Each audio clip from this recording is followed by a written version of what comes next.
मायापुरी जंगल में शिबांगी नाम की एक खूबसूरत इच्छाधारी नागिन रहती थी। वो 100 साल से भी ज्यादा पुरानी नागिन थी, जो नागमणि की रक्षा करती थी। शिबांगी बहुत दयालु और हिम्मत वाली नागिन थी।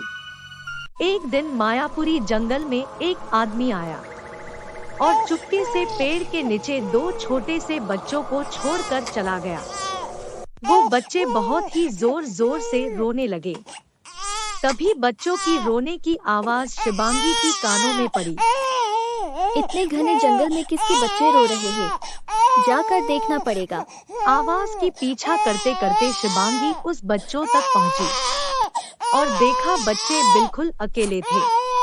उनके पास कोई नहीं था। तभी उसी वक्त एक शेर आ जाता है। शिबांगी अपनी नागिन रूप में आकर उस शेर को भगा देती है। फिर शिबांगी दोनों बच्चों को अपनी गोद में उठा लेती है। अरे ये दोनों तो लड़कियां हैं। आज से मैं उनको पालूंगी और मैं ही उनको बड़ा करूंगी। ये दोनों तो कितने प्यारे बच्चे हैं। पता नहीं कौन निर्दय उनको इस जंगल में छोड़ कर गया।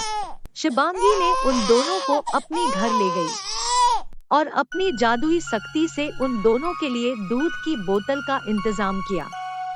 जो उनको जरूरत थी उन सामान का भी वो इंतजाम किया।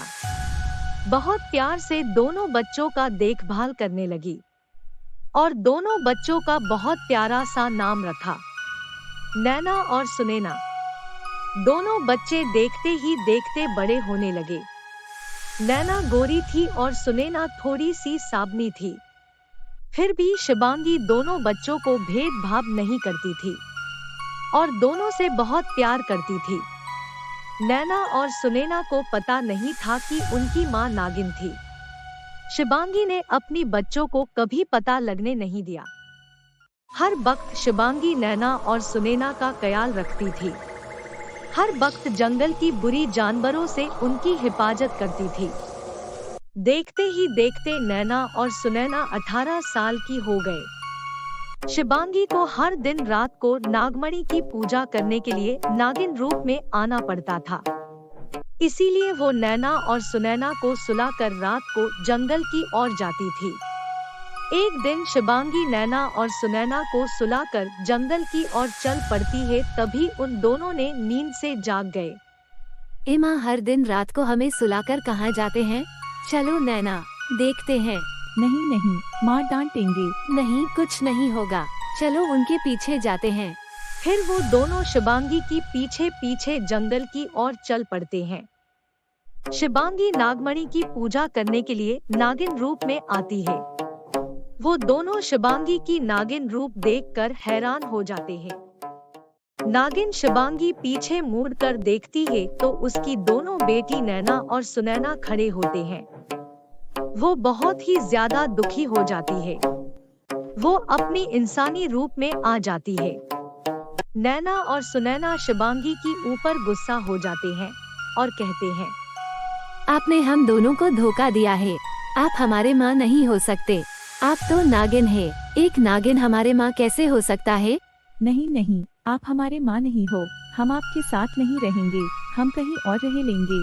हम जा रहे यहाँ से। नहीं नहीं बच्चों, ऐसा मत कहो। मुझे छोड़कर मत जाओ। मैं ही तुम्हारी माँ हूँ। मैं तुम दोनों के बिना नहीं रह सकती। नैना और सुनैना नागिन शिबांगी को छोड़कर चले जाते हैं। शिबांगी जोर जोर से रोने लगती है क्योंकि वो अपनी बेटियों को बहुत ज्यादा प्यार करती थी।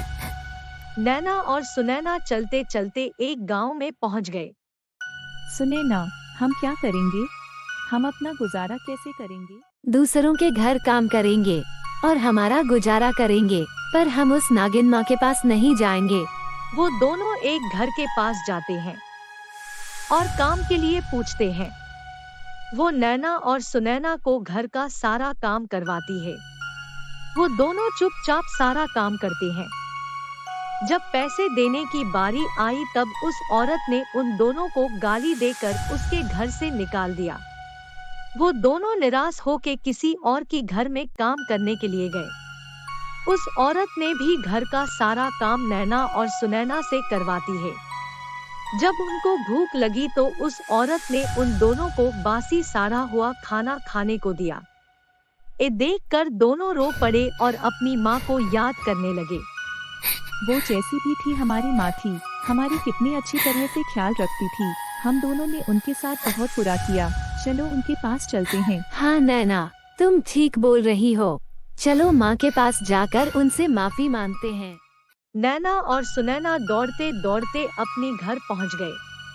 वहां पर उन्होंने देखा कि उनकी माँ शिवांगी नहीं है, इसलिए उन दोनों ने जंगल की तरफ दौड़ते दौड़ते गए।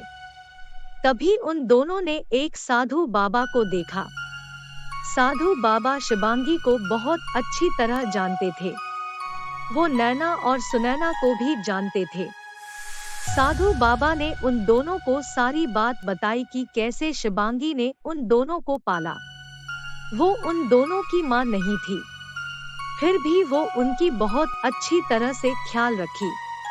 ये सुनकर नैना और सुनैना और भी ज्यादा रो पड़े। फिर साधु बाबा ने उन दोनों को शिवांगी की पता बताया। वो दोनों शिवांगी से माफी मांगे। अपने दोनों बच्चों को माफी मांगता देखते हुए शिवांगी दोनों को माफ कर देती है और दोनों को गले लगा देती है और सब मिलके हंसी खुशी रहने लगते हैं। आपको मेरी वीडियो अच्छी लगी है तो अपने फ्रेंड्स के साथ शेयर जरूर कीजिए और हाँ दोस्तों, लाइक और सब्सक्राइब करना मत भूलिए।